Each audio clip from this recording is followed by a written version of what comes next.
Nursery ratios.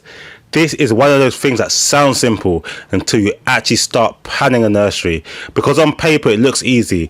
You think, okay, I'll have this many children, this many staff, and that should work. But once you start breaking down properly, you realize ratios affect almost everything. They affect your staffing, they affect your cost, they affect your capacity, they affect your profit, and they affect whether your nursery is actually safe and compliant. And this is where a lot of people go wrong. They plan their nursery based on how many children they want to take, without properly working out how many staff they'll need to look after those children safely. So in this video, I'm going to explain nursery ratios simply. We'll look at what the ratios are, how they work for different age groups, why qualifications matter, how the EYFS affect preschool ratios, and why ratios can make a huge difference to whether your nursery actually makes money. And I'll also show you a free tool I created, my nursery ratio calculator, which automatically works out how many staff you need based on the number and ages of children in your nursery. So let's go through this properly. But before we get into all of that, welcome to the channel.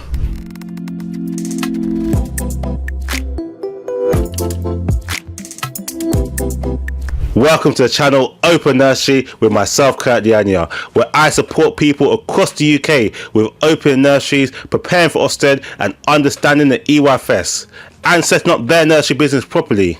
And ratios are one of those areas that every nursery owner and managers needs to understand, not just because Ofsted expect it, but because if you don't understand ratios, you can't properly understand your staffing costs, and if you don't understand your staffing costs, you don't really understand your nursery's profit. So let's start with the basics. Nursery ratios tell you the minimum number of suitable staff you need for the number of ages of children in your care. The key word here is minimum, because ratios are not just a tick boxing exercise. They are there to make sure children are supervised properly, supported properly, and kept safe. In England, under the EYFS, the basic ratios for group-based nursery settings are: for children under 2, you need at least 1 member of staff for every 3 children. For 2-year-olds, you need at least 1 member of staff for every 5 children. And for children aged 3 and over, it is usually 1 member of staff for every 8 children. So if you have 9 babies, you need 3 staff. If you have 10 2-year-olds, you need 2 staff. If you have 16 preschool children, you usually need 2 staff. That's the simple version. But the reality is, once you start planning a real nursery, you need to think beyond the simple version, because it's not just how many children do I have, it's how old are they? Which rooms are they in? Are the rooms mixed ages? What qualifications do staff have? Who is counted in ratio? What happens during breaks and at lunchtime? What happens if someone calls in sick? And does your staffing actually work across the whole day? That's where ratios become more serious.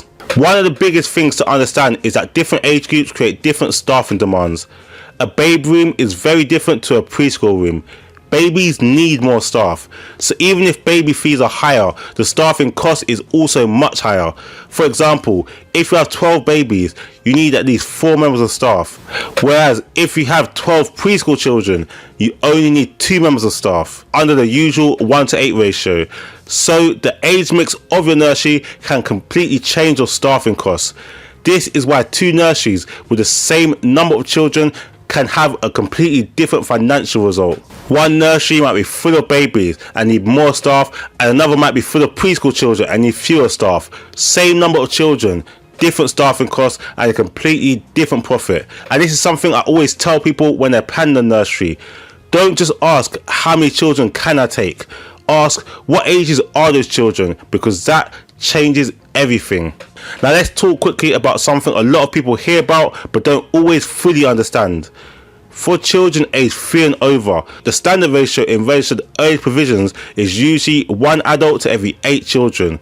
But where a person with a qualified teacher status, early years professional status, or early years teacher status is working directly with the children, the ratio can increase to 1 adult for every 13 children. So instead of 1:8, it becomes 1:13. Now, this can make a big difference to staffing. For example, if you have 26 preschool children, Under the 1:8 ratio, you would need 4 members of staff, but under 1:13, with the correct qualified person working directly with children, you would only need 2 members of staff. That is a big difference, and from a business point of view, that can have a major impact on staffing costs. But you have to understand the rules properly. You can't just employ someone with an EYTS and then say, great, we're now 1:13. The person with the QTS, EYPS or EYTS needs to be directly working with the children. They should be with the children for the vast majority of the time. So if they're mainly in the office, doing admin, managing the business, or not actually working with the children, you need to be very careful about relying on the 1:13 ratio. There also needs to be at least one other member of staff with an approved level 3 qualification, or who is approved to be included at level 3 through the experience-based route. So the message here is, yes, EYTS or equivalent can make a big difference, but you need to apply it properly. This is why qualifications, deployment and real practice matter. It's not just about what the rota says, it's about what is actually happening in the room. Now let's bring this back to money, because staffing is usually one of the biggest costs in a nursery. So if you get your ratios wrong, your financial forecast will also be wrong. Let's say someone looks at a room and says, I can fit 15 children in here. That sounds good, but if those 15 children are babies, you need at least 5 staff. If they're 2-year-olds, you need 3 staff. If they're preschool children, you only need 2 staff under normal ratio. Same number of children, completely different staffing model. And that is why ratios directly affect profit. A nursery is not profitable just because it is full. A nursery becomes profitable when the income coming in is higher than the cost going out. And staffing is one of the biggest costs going out. So when you are planning a nursery, you need to understand how many children you can take, what age groups they are, how many staff you need, what qualifications those staff need, and whether your fee income actually covers that staffing structure. This is why I always say capacity and ratios need to be looked at together. Capacity tells you how many children you might be able to take.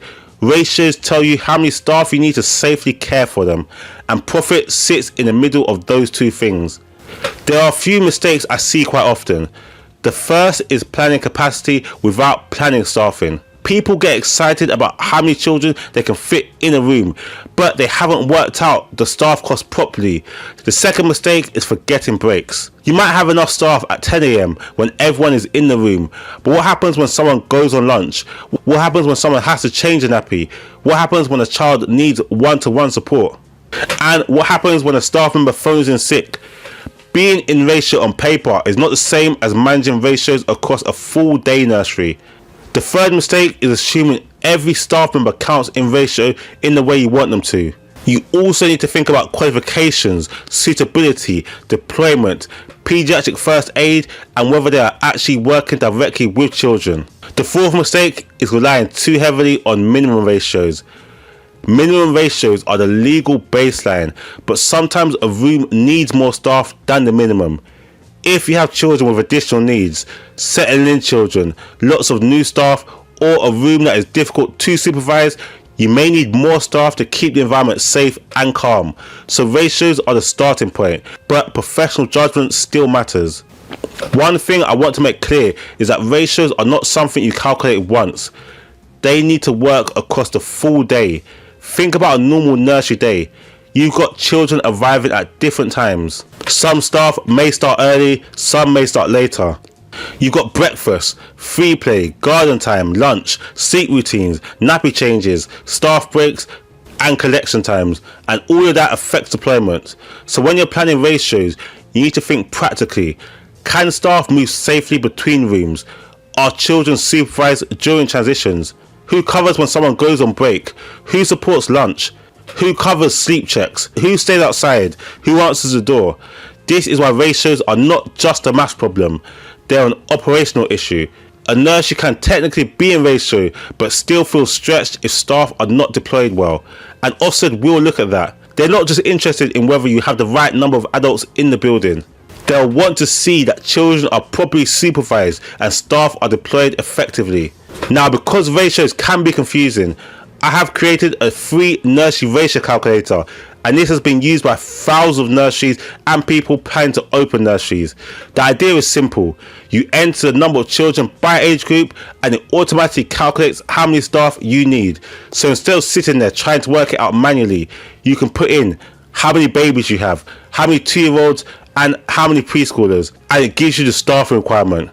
This is really useful if you're planning a nursery, working out capacity, checking your staffing module, reviewing your rota, or trying to understand whether your numbers actually work. I'll put a link in the description, but you can also find it on my website. And I would generally recommend using it alongside your financial planning, because once you understand how many staff you need, you can start working out your wages, your break-even point, and whether your nursery is financially viable.